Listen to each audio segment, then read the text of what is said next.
आज मी तुमच्यासाठी घेऊन आलेले आहे सगळ्यांची फेवरेट आणि यम्मी अशी रेसिपी, ती म्हणजे पिझ्झा.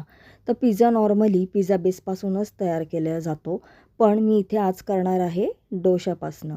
डोशाचं जे पीठ म्हणजे आपण तयार करतो तसंच आपल्याला सेम पीठ तयार करून घ्यायचं आहे, पण ते थिक ठेवायचं आहे. अगदी थोडंसं किंचितचं पाणी टाकायचं आहे आणि पीठ असं आपल्याला घट्टच ठेवायचं आहे. त्यानंतर आपल्याला पिझ्झासाठी इथे कांदा चिरून घ्यायचा आहे, शिमला मिरची चिरून घ्यायची आहे आणि टमाटे चिरून घ्यायचे आहे. तर कांदा, टमाटा आणि शिमला मिरची ह्याचे मी असे उभे काप करून घेतलेले आहेत. तर पिझ्झामध्ये टाकण्यासाठी तुम्ही तुमच्या चॉईसनुसार उभे आडवे कसेही काप करून घेऊ शकता किंवा तुम्ही गोल गोल देखील कापून घेऊ शकता.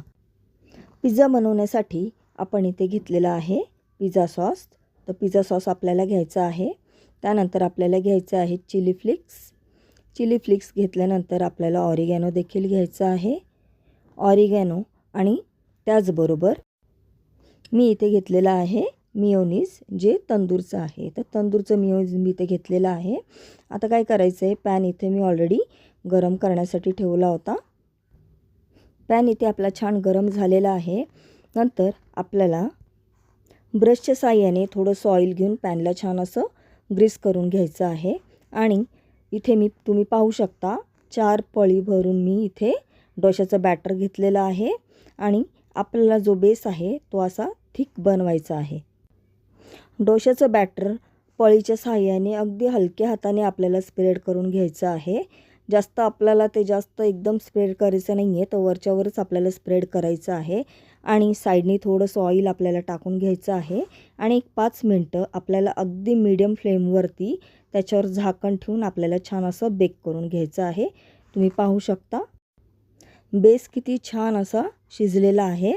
एवढ्याच प्रमाणात आपल्याला तो शिजवून घ्यायचा आहे. त्यानंतर आधी पिझ्झा सॉस टाकून आपल्याला व्यवस्थित स्पूनच्या साहाय्याने स्प्रेड करून घ्यायचं आहे त्या बेसवरती. आणि त्याच्यानंतर आपल्याला मिओनीज घ्यायचं आहे आणि मिओनीज देखील आपल्याला त्या बेसवरती टाकून घ्यायचं आहे आणि चमच्याच्या साहाय्याने व्यवस्थित असं स्प्रेड करून घ्यायचं आहे. नंतर ज्या वेजेस आपण कापून घेतल्या होत्या, सगळ्या चिरून घेतल्या होत्या पिझ्झासाठी, त्या एक एक करून आपल्याला व्यवस्थित असं त्या बेसवर ठेवून घ्यायच्या आहेत. ते इथे पाहू शकता पिझ्झा सॉस आणि मिओनीज व्यवस्थित मी स्प्रेड करून घेतलेलं आहे. त्यानंतर टोमॅटोचे जे काप आपण करून घेतले होते ते व्यवस्थित मी इथे बेसवर ठेवून घेत आहे. नंतर इथे मी शिमला मिरची देखील व्यवस्थित त्या बेसवरती ठेवून घेत आहे. तर वेजेस तुम्ही तुमच्या इच्छेनुसार किंवा तुम्ही तुमच्या आवडीनुसार हवे तेवढे तुम्ही या पिझ्झामध्ये टाकू शकता. तर पाहू शकता टोमॅटो आपल्या व्यवस्थित पिझ्झा बेसवरती ठेवून झालेला आहे. शिमला मिरची देखील मी ठेवून घेतलेली आहे पिझ्झा बेसवरती व्यवस्थित. आणि आता इथे मी चीज क्यूब घेतलेली आहे आणि ती व्यवस्थित या पिझ्झावरती छान अशी किसून घेत आहे. तुमच्याकडे जर मॉझरेला चीज असेल तर ते सुद्धा तुम्ही भरपूर असं या पिझ्झामध्ये टाकू शकता. मी इथे आधी थोडंसं चीज इथे मी किसून घेतलेलं आहे. त्यानंतर जे कांदे आपण चिरून घेतले होते, कांद्याचे काप करून घेतले होते, ते कांद्याचे काप एक एक करून मी या पिझ्झा बेसवरती ठेवत आहे. तुमच्याकडे जर स्वीट कॉर्न्स असतील तर स्वीट कॉर्न देखील तुम्ही ह्याच्यावरती टाकून घेऊ शकता जर तुम्हाला आवडत असेल तर. किंवा तुम्ही ह्याच्यामध्ये पनीरचे स्लाइस देखील करून तुम्ही या पिझ्झामध्ये टाकू शकता. किंवा तुम्हाला जर नॉनव्हेजचा पिझ्झा खायचा असेल तर तुम्ही चिकनचे छोटे छोटे तुकडे देखील करून तुम्ही या पिझ्झावरती टाकू शकता. आणि इथे मी राहिलेलं शिल्लक जे चीज आहे ते संपूर्ण चीज मी इथे व्यवस्थित असं किसून घेत आहे. ॲक्च्युली मला मोझरेला चीज टाकायचं होतं पण माझ्याकडे घरात नव्हतं, म्हणून मी इथे चीज क्यूबचा वापर केलेला आहे. चीज आपलं भरपूर किसून झाल्यानंतर इथे आता आपल्याला टाकायचं आहे चिली फ्लेक्स. तर आता इथे मी चिली फ्लेक्स टाकून घेत आहे.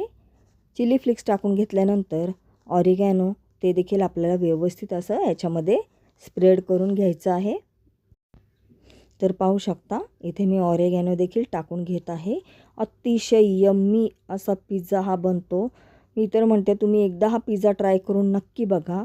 तुम्ही एकदा नाही तर आठवड्यातून 4 वेळेस तरी असा पिझ्झा नक्की तुम्ही बनवून खाल.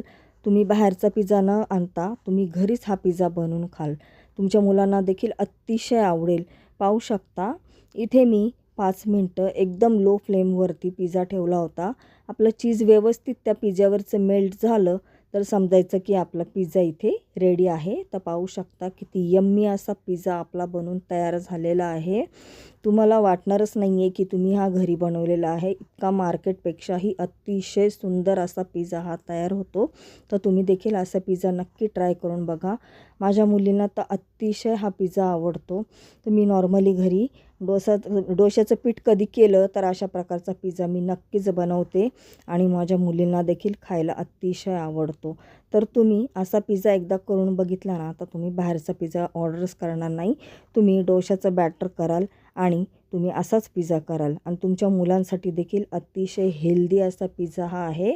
तर बाहेरचा पिझ्झा आणण्यापेक्षा तुम्ही असा घरचा होममेड पिझ्झा एकदा नक्की ट्राय करून बघा. तर कसा वाटला तुम्हाला माझा हा पिझ्झा? माझी पिझ्झाची ही रेसिपी तुम्हाला जर खरोखर आवडली असेल ना फ्रेंड्स, तर प्लीज माझ्या या रेसिपीला लाईक करा, माझ्या चॅनलला सबस्क्राईब करा. तर आता पाहू शकता इथे आपला पिझ्झा किती मस्त असा यम्मी बनून तयार झालेला आहे. दिसायला देखील किती सुंदर दिसत आहे. जितका सुंदर तो दिसत आहे तितकाच तो यम्मी देखील झालेला आहे. तर अशा प्रकारे तुम्ही देखील एकदा नक्की हा पिझ्झा ट्राय करून बघा. आता पिझ्झा कटरच्या साहाय्याने मी हा पिझ्झा व्यवस्थित असा कट करून घेत आहे. तुम्ही पाहू शकता अतिशय सुंदर असा पिझ्झा आपला बनवून तयार झालेला आहे. तर अतिशय स्वस्त हेल्दी असा हा पिझ्झा आहे जो तुम्ही कधीही घरी बनवून खाऊ शकता आणि तुमच्या मुलांची देखील हौस तुम्ही पूर्ण करू शकता. पिझ्झा कटरनी किंवा सुरीने देखील अतिशय सहज असा हा पिझ्झा कट होतो. पाहू शकता किती असा यम्मी आपला पिझ्झा बनवून तयार झालेला आहे जो आपल्या तब्येतीसाठी देखील चांगला आहे. अतिशय हेल्दी असा पिझ्झा आहे. तुमच्या मुलांसाठी नक्की असा पिझ्झा एकदा ट्राय करा आणि पिझ्झा कसा वाटला हे मला नक्की तुम्ही कमेंट्स करून सांगा फ्रेंड्स. तर पाहू शकता आपला इथे यम्मी पिझ्झा बनून तयार झालेला आहे. तर तुम्हाला खरोखर माझी रेसिपी आवडली असेल तर माझ्या रेसिपीला लाईक आणि सबस्क्राईब करायला विसरू नका. पुन्हा भेटू अशीच नवीन एखादी रेसिपी घेऊन पुढच्या रेसिपीमध्ये. बाय.